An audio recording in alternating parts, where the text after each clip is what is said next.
Welcome back to my channel everyone, and thank you for joining me for another video. So today we are making fried catfish.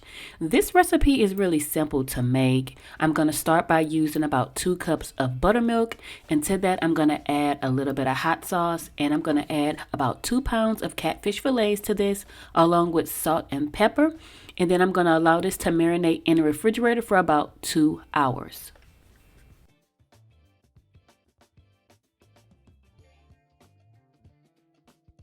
Alright, so while my fish marinates, I'll get started on making my batter. And it's pretty simple to make. I'm just adding all-purpose flour along with cornmeal, creole seasoning, a little bit of mustard powder, and a little bit of Old Bay. Once I'm ready to fry my fish, I just dredge them one by one into the cornmeal mixture. You could do a 2x2, 3x3. It doesn't matter, but I just want to make sure that I get all of my fish prepared so that we can go ahead and fry it up.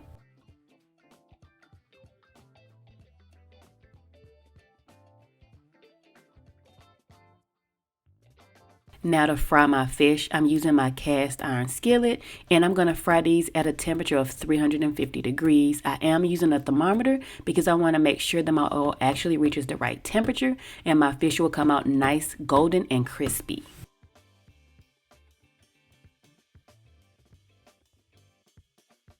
Once my fish is nice and crispy, I place it on my wire rack and allow all of the extra oil to drain from my fish.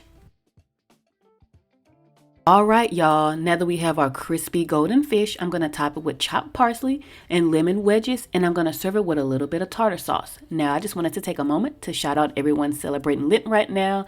I know you're eating a lot of fish, so I wanted to get this video out. But that's going to wrap up this video. I hope you enjoyed it. Don't forget to like and subscribe to the channel, and I will see you next time. Bye!